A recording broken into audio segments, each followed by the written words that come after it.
Susan Hall is here. Susan, very good morning to you.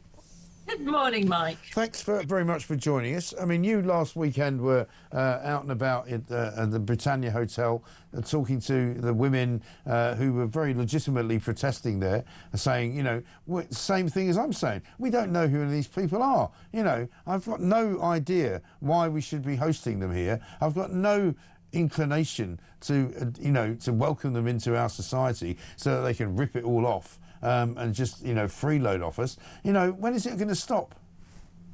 Well, I don't know when it's going to stop. You know, we should have got more of a grip of it when we were in charge. They should certainly have left the Rwanda scheme in place just to see it at work. And it was certainly a deterrent. There's nothing now.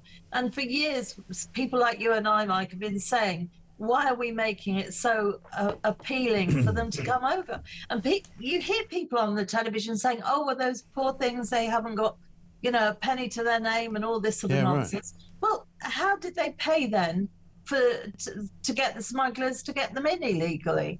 I mean, apparently it costs thousands of pounds to come into the country illegally. So they're not so completely broke, are they? No, exactly. No, I was standing with some local residents last Sunday. These are people that have never, ever been to a demonstration before.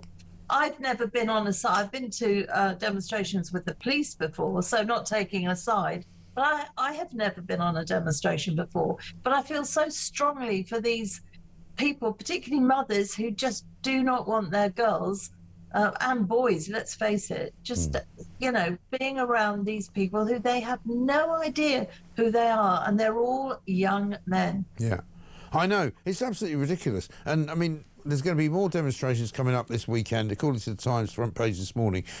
Cardiff, Chichester, Bournemouth, Portsmouth, Leeds, Orpington, Altrincham, Nottingham, Cannock, Hawley, Newcastle, Tamworth. I mean, this goes on and on and on. I would imagine there'll be another demonstration outside the Britannia as well in Canary Wharf. Well, you have to feel sorry for the police, don't you? Because we've got the Notting Hill Carnival, which, as you know, absorbs police from all over the place. 7,000 of them. Yeah. So they've got to deal with that. They've got to deal with all these demonstrations. And last Sunday, most of the people there were completely calm and quiet. There was about half a dozen young men that turned up with masks on. And if anybody was going to cause trouble, clearly they would have done. But most of us there were just standing there in protest for these people being put in that hotel. Yeah, absolutely right.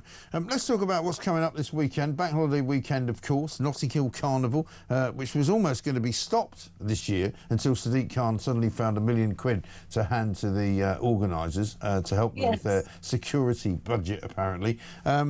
You know as well as I do, Susan, it's going to end in tears. There's going to be probably knife crimes. There's going to be, you know, drug crimes. There's going to be probably a couple of people dying. It's not any longer, surely, a sort of celebration of culture, is it? Well, the minute you say anything that it should be changed or it should be looked at, you're called racist. But we've got to the point, some of us, haven't we, where we think, blow it, I don't care. Call me what you like. The truth is, in the next 5 years, Notting Hill Carnival will cost the taxpayers between 80 and 100 million pounds, which, you know, how can we afford that when we're reducing policing in our city at a time when we should be increasing policing in our city? The Metropolitan Police are so short of money, which is why they're closing all their front counters. Yes. Absolutely ludicrous. And of course it would have probably had to have stopped this time, but because the mayor found nearly another £1 million. Amazing, isn't it? He can find money for things he wants to go ahead, but he can't fund our police properly. Yes. Well, we played your clip out, actually, on Plank of the Week last week when you were trying to get from the deputy mayor, one of his many deputy mayors, the answer to the question, why have they shut down all of these, police front desks, if you like, and so many police stations that nobody can now go to and report any kind of crime? And I mean, I couldn't believe quite how useless that woman was. Who couldn't answer any of your questions and couldn't even tell you at what point Sadiq Khan found out that it was happening. I know, and she's on about 140, 150k a year. I know, absolutely extraordinary. I mean, have you had any more information since that moment? No, absolutely none, but, you won't be surprised to hear I will continue to ask. because people do want at least one place in their borough, in their London borough, that they can go and report a crime, or if they just want to talk to an officer.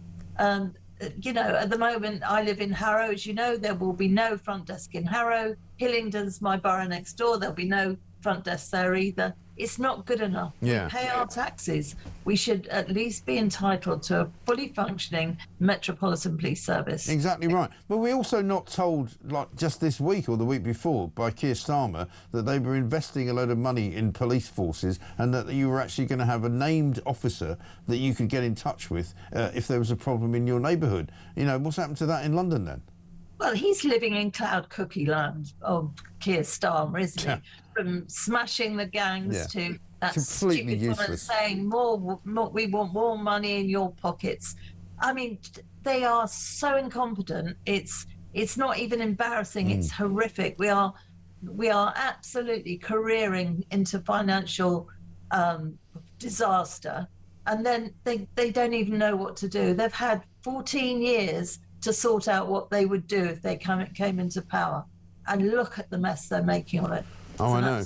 Outrage. Absolutely ridiculous. Meanwhile, one final thing for you to look forward to, a tube strike. The RMT, surprise, surprise, have worked out that actually they need a bit more money, so they're going to put the pressure on Sadiq Khan and presumably on Angela Rayner and all the rest of the bozos in Parliament to say, oh, we need a bit more money, otherwise we're not going to work.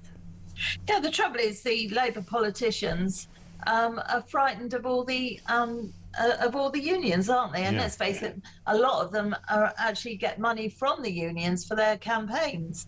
Sadiq Khan has got to stand firm on this. I've never heard of anything like it in my life. They want an extra half an hour off a week. They're going on about their pay, and yet they've been offered, I believe, 3.4% pay increase, which is a lot more than most. They want to talk about fatigue management. If they're not up to the job because it's all too tiring, then I suggest they go and look for another career. But of course they won't, because they're paid so much anyway. They do a 4-day week anyway, don't they?